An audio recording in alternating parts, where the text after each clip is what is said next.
Cheikh El Mokrani de son vrai nom. Mohamed El Hadj El Mokrani fut une figure emblématique de la résistance algérienne contre l'occupation coloniale française au XIXe siècle.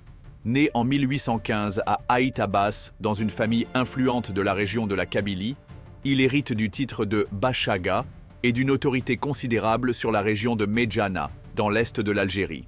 Sa position faisait de lui un allié potentiel pour les autorités françaises, mais le désenchantement progressif vis-à-vis des promesses non tenues par le pouvoir colonial finit par le pousser à la révolte.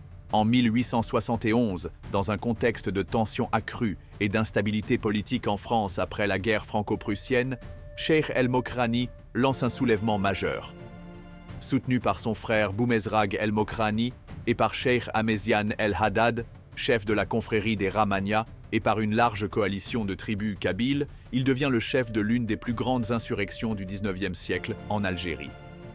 Cette révolte s'inscrit dans un mouvement plus large de rejet du système colonial, qui marginalisait les élites locales et accaparait les terres au profit des colons européens.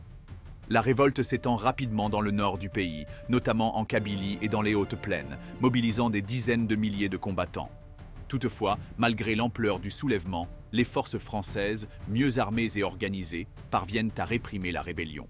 Cheikh El Mokrani est tué au combat en mai 1871, marquant le début de la fin du soulèvement. Sa mort ne met pas fin à la résistance, mais affaiblit fortement la rébellion. Cheikh El Mokrani demeure aujourd'hui un symbole fort de la résistance populaire algérienne contre la colonisation. Son nom est associé à la dignité, au refus de la soumission et à la lutte pour la justice et l'indépendance.